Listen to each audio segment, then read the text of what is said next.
कि macro lesson plan is used in ये entire academic year के लिए होती है। The writing and publishing of text in the responsibility of the provisional text. ये कौन किसकी जिम्मेदारी होती है बुक को प्रिंट करना, पब्लिश करना, उनको डिस्ट्रीब्यूट करना? ये टेक्स्ट बुक बोर्ड वालों की होती है। When Pakistan government entrusted the responsibility of the revision of the curriculum of BA, BSc and MA, MSc level courses to the Higher Education Commission and National Academy of Higher Education, तब पाकिस्तान के अंदर BA, BSc, MA, MSc का syllabus higher level पे change किया गया। 72, 74, 76, 78 पहली दफा पाकिस्तान में जो करिकुलम तब्दील हुआ है बड़े लेवल पे।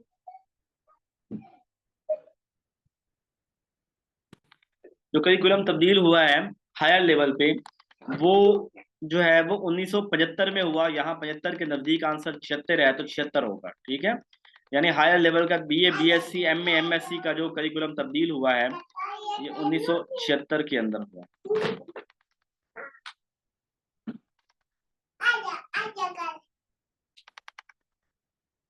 About subjects of the various discipline are taught in the university. University के अंदर सब्जेक्ट पढ़ाए जा रहे हैं, कितने कितने तरह के सब्जेक्ट पढ़ाए जा रहे हैं? 70, 80, 90, 100, मेरे ख्याल से ना हंड्रेड्स ऑफ टाइप के सब्जेक्ट पढ़ाए जा रहे हैं, ठीक है। ये बहुत से सब्जेक्ट पढ़ाए जा रहे हैं, मैक्सिमम आप कर दें। अदरवाइज पंजाब यूनिवर्सिटी के जो है ना वो 50 से 86 शोबे बन चुके हुए हैं, इससे भी ज्यादा शायद। देयर आर जी 1975 के अंदर तब्दील किया गया और उसके नजदीक मैंने ये लगा मुझे, तो फिर मैंने ये वाला इसको सेलेक्ट किया, ठीक है। There are dash approximately working weeks in a year at primary and secondary level. Primary और सेकेंडरी लेवल पे वर्किंग वीक कितने होते हैं पढ़ाई के? 35 हफ्ते जो है ना वो हम कंसीडर कर रहे होते हैं। 32 वैसे बड़े थोड़े होते हैं, 35 36 हफ्तों की हम बात कर रहे होते हैं। दिन बनाओ कितने बनते हैं 36 हफ्तों के? 5,7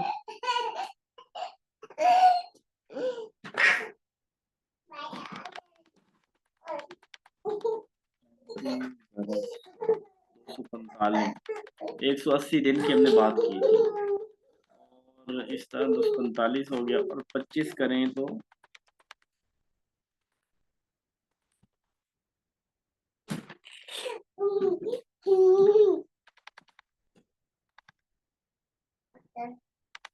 जो है ना हमारे पास सेमेस्टर होता ये होता है 16 हफ्तों का, और 16 हफ्तों का और 2 सेमेस्टर हो गए 32 हफ्तों के, ठीक है। 2 सेमेस्टर कितने हो गए? 32 हफ्तों के। अब उनके अंदर संडे और बाकी छुट्टियां आती होती हैं, लेकिन मेरे ख्याल वर्किंग वीक्स वीक के अंदर हम संडे काउंट करते हैं।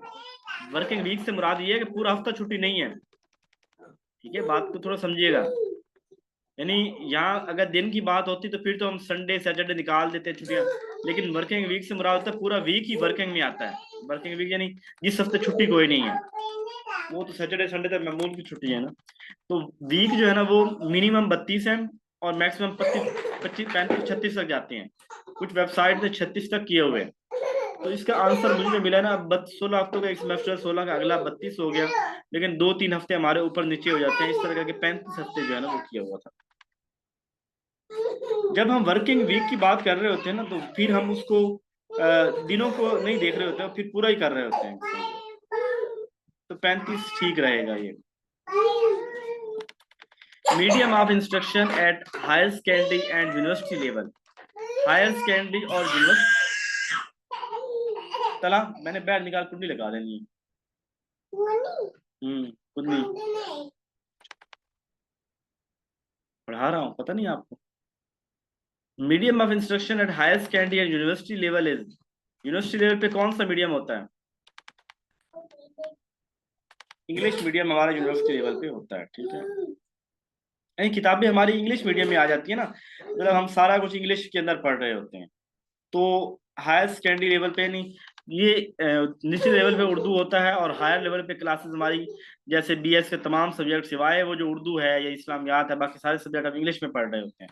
तो इंग्लिश हमारा मीडियम ऑफ इंस्ट्रक्शन एक ओवरऑल काउंट होगा। हम उसको ये नहीं कहेंगे, उर्दू इंग्लिश की बात नहीं करेंगे।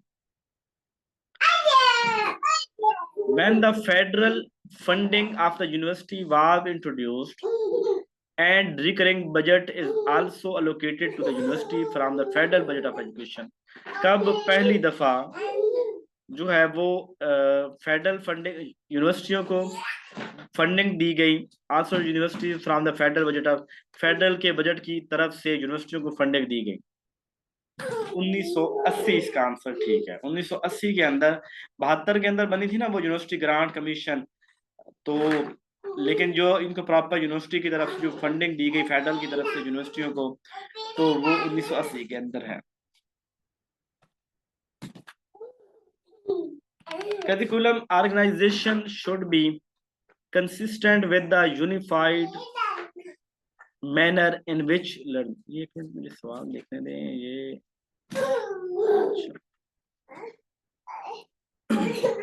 ठीक है, curriculum organization should be consistent with the unified manner in which dash learn। तो करिकुलम ऑर्गेनाइज बड़ा ऑर्गेनाइज होता है किन के लिए, ताकि वो ठीक तरह जो है वो सही मैनर से पढ़ सकें, स्टूडेंट, चिल्ड्रन, टीचर सारे आएंगे।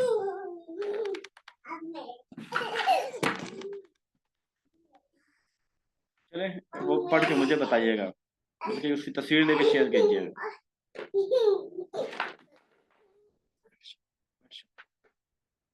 चलो ऊपर चले जाओ, ऊपर चलो।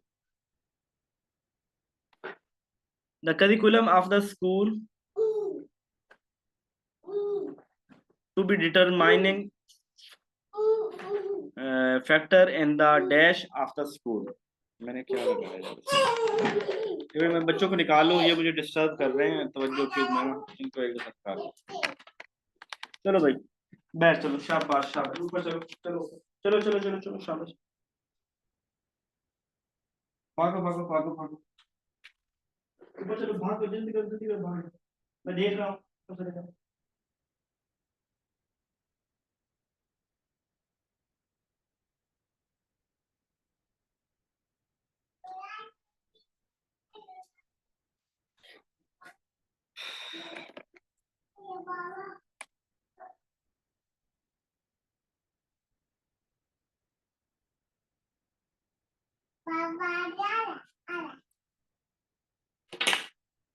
मैंने क्या कहा आप लोगों को, भागो।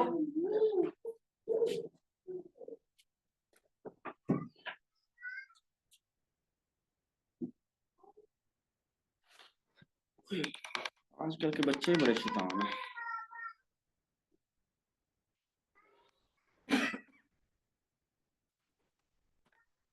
नींदें पूरी कर ली हुई हो ना इन्होंने, तो फिर रात 12 बजे तक हमारी खैर नहीं होती।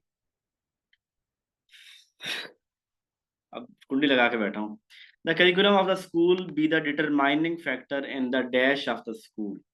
तो करिकुलम जो है वो स्कूल के डिटरमाइनिंग फैक्टर होता है। तो करिकुलम ऑर्गेनाइजेशन जो है ना वो आएगा कि curriculum factor in the organization of the school, mean एक प्रॉपर तरतीब से हर एक को ड्यूटी असाइंड हो, तो वो ज्यादा इफेक्टिव होगा स्कूल के लिए।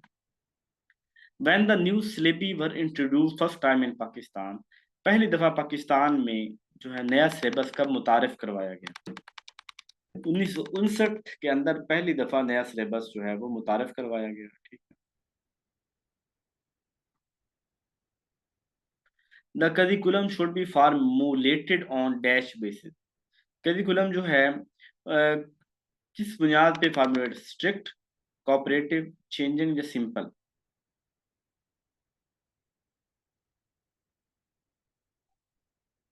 Curriculum should B formulated on strict basis, सख्ती से करना चाहिए, कोऑपरेटिव बेसिस, सिंपल या चेंजिंग बुनियाद पे, जिस तरह तब्दीलियां वाक़या हो रही हैं तो करिकुलम हमें तब्दीलियों की बुनियाद पे करना चाहिए। The curriculum should be organized in terms of what is known about the dash process.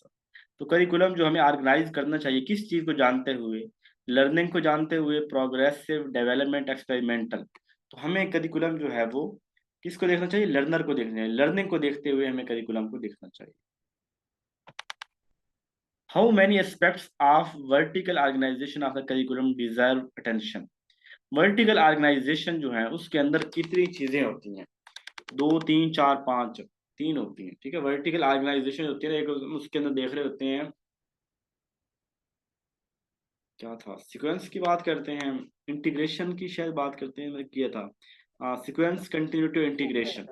तो वर्टिकल ऑर्गेनाइजेशन के अंदर 3 चीजें हमारे पास होती हैं।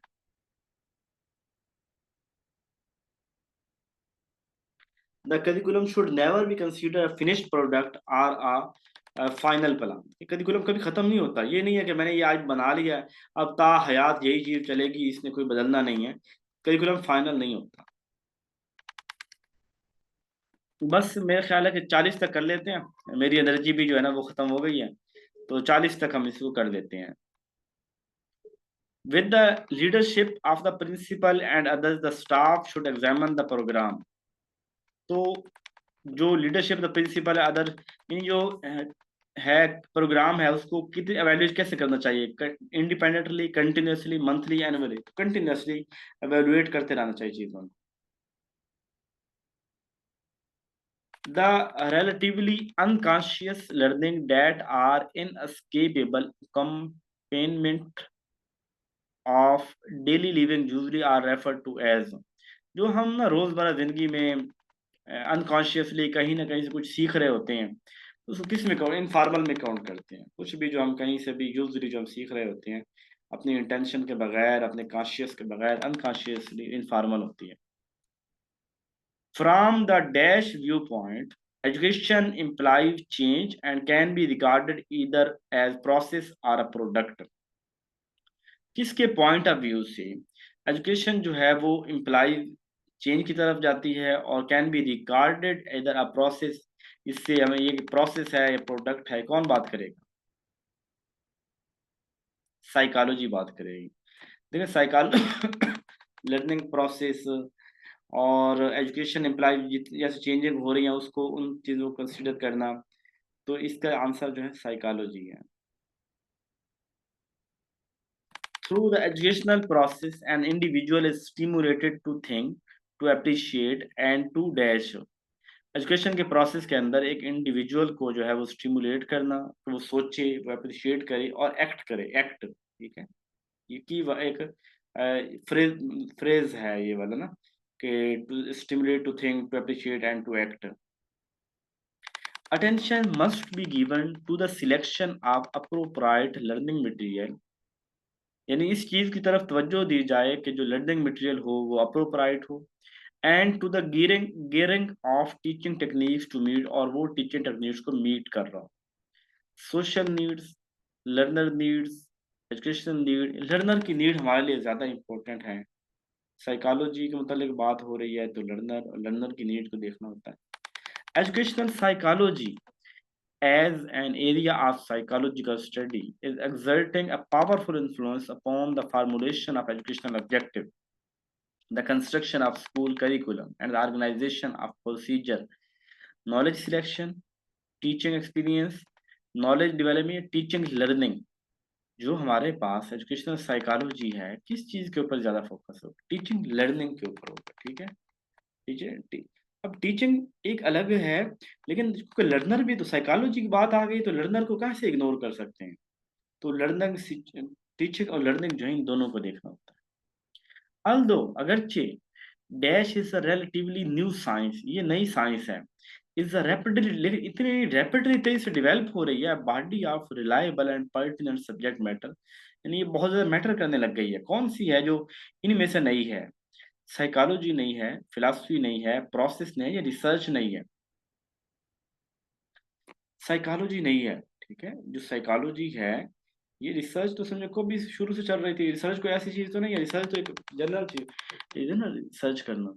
तो साइकोलॉजी जो है ना एक नई बॉडी है, नई साइंस है, ठीक है, और बड़ी रैपिडली ये ग्रो कर रही है और बड़ा इसके ऊपर फोकस हो रहा है।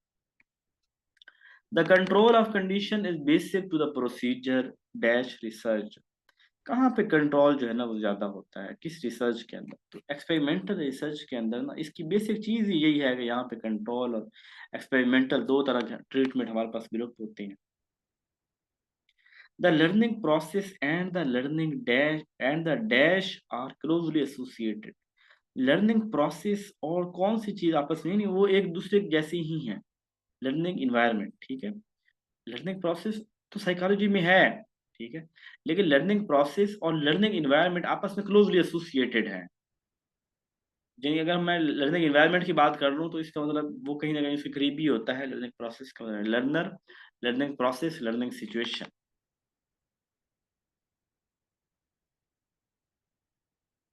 Children should be taught about democracy, बच्चों को डेमोक्रेसी के मुतालिक बताना चाहिए। And while they are in school, जब वो स्कूल के अंदर हों, शुड बी गिवन अपॉर्चुनिटी, उनको मौका दिया जाना चाहिए कि वो to experience the dash way of life, कि वो भी उस तरह की लाइफ गुजारें। पर्सनल लाइफ, ऑटोक्रेटिक, डेमोक्रेटिक या क्वालिटी लाइफ गुजारें। किस तरह की लाइफ बच्चे स्कूल में गुजारें? जी डेमोक्रेटिक लाइफ गुजारें, ठीक है, मतलब हम डेमोक्रेसी बैठ चाहते हैं तो वहाँ इदारों में भी डेमोक्रेसी होनी चाहिए। Teaching is an art as well as skill, teaching का आर्ट भी है, एक स्किल भी है, सबटल इंटरेक्शन भी है, डिफिकल्ट टू डिस्कवर भी है। Man exert a potent influence upon the degree of, इंसान जो है वो बड़ा अपना फुल पोटेंशियल लगाता है टू द डिग्री ऑफ किसकी? Success, research, effectiveness, failure. तो सक्सेस इसका आंसर है। And teaching is an art as well as skill, subtle interaction, difficult to discover, man exert a potent influence upon the degree of success, इंसान मजबूर लगाता है success होने के लिए। ये किसी कोट है शायद ना, ये वाली बात जो है एजुकेशन की किसी की डेफिनेशन है, और इसको देखिएगा, मुझे बताइएगा कि किसकी डेफिनेशन है ये वाली ना। Who conceived the idea that if the response of many individuals were arranged in order of a successful achievement, a large number would give evidence of a relatively similar response, while a small number would tend towards superior or inferior performance respectively। पता है, अजीब सी definition है ये वाली, तो किसने दी है? अब यहाँ पे ना थोड़ा सा आप कीवर्ड तलाश करें। अब कीवर्ड के अंदर देखें, एक तो इंडिविजुअल की बात आई है, इंडिविजुअल, ये कीवर्ड आ गया। अब आपने थोड़ा सोचना है कि इंडिविजुअल के हवाले से ना कौन बंदा है जो बात करता है और इंडिविजुअल की बातें बड़ी करता है। were arranged in order to successful achievement, a large number would give evidence of relatively small response, while a small number would tend towards superior or inferior performance। इस सुपीरियर वो बंदा जो है ना, वो सुपीरियर इंफीरियर की बात भी करता है कुछ। तो फ्रांसिस गाल्टन जो है ना, ये इंडिविजुअल डिफरेंसेस की बात करता है, ठीक है, और इंडिविजुअल डिफरेंसेस में किसी को कहता है कि ये सुपीरियर है, ये इंफीरियर है, और साथ में ये भी बात करता है कि इंसान की जो पर्सनैलिटी है उसके अंदर जो उसकी जीन्स है उसका बड़ा किरदार होता है, उसकी बात भी करता है, हेरिडिटी का बड़ा किरदार होता है। तो ये इससे मिलता है, ये थोड़ा सा मैंने इसके हवाले से डिफाइन किया है। During the late dash test were develop for the purpose of measuring single ability. During the late यानी किस सदी के आखिर के अंदर, किस सदी के आखिर के अंदर, कौन सा? फ्रांसिस गाल्टन का? तो इस नजरिए से तो नहीं देखा मैंने। और फ्रांसिस गाल्टन की एक इंडिविजुअल डिफरेंसेस की थ्योरी है, जिसमें वो ना इंडिविजुअल डिफरेंसेस के हवाले से बात करता है। ड्यूरिंग द लेट डैश, किस सदी के आखिर के अंदर टेस्ट वर्क डेवलप, टेस्ट बनाए गए for the purpose of measuring single ability, किसी सिंगल पर्सन की एबिलिटी को देखने के लिए, such as spread of movement, इसकी मूवमेंट, उसकी sensation, visual idle and reaction time. किस सदी के आखिर में? 19वीं सदी का आखिर तो क्या होगा? 19वीं सदी का आखिर होगा जब हम बात कर रहे होंगे 80-90 की बात कर रहे हैं, 1980-90 के अंदर ये चीजें हुई हैं। ये 18वीं सदी है, बहुत से काम 18वीं सदी के आखिर में हो गए थे, ठीक है। तो ये जो 18वीं सदी के आखिर पे ना मुख्तलिफ टेस्ट वगैरह बनाए गए, जैसे 1905 के अंदर आया है। तो इसी तरह इससे पहले जो है ना चीज़ें चलना शुरू हो गई थी, वो तो अवाइल है ना। तो यानी या 1900 के अवाइल में या उसके आखिर में जो है वो 18वीं सदी के आखिर के अंदर जो है वो हो गए थे। साइकोलॉजिस्ट अल्फ्रेड बिनेट, यहाँ में मतलब पूछा गया कि ये साइकोलॉजी अल्फ्रेड बिनेट कहाँ का रहने वाला था, कौन था ये बताइए, अमेरिकन था या फ्रेंच या ब्रिटिश या रशियन था? अल्फ्रेड बिनेट कौन था?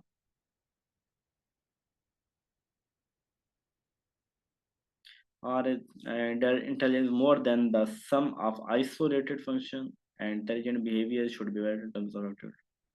ये फ्रेंच था, ठीक है, जो ये था फ्रेंच था।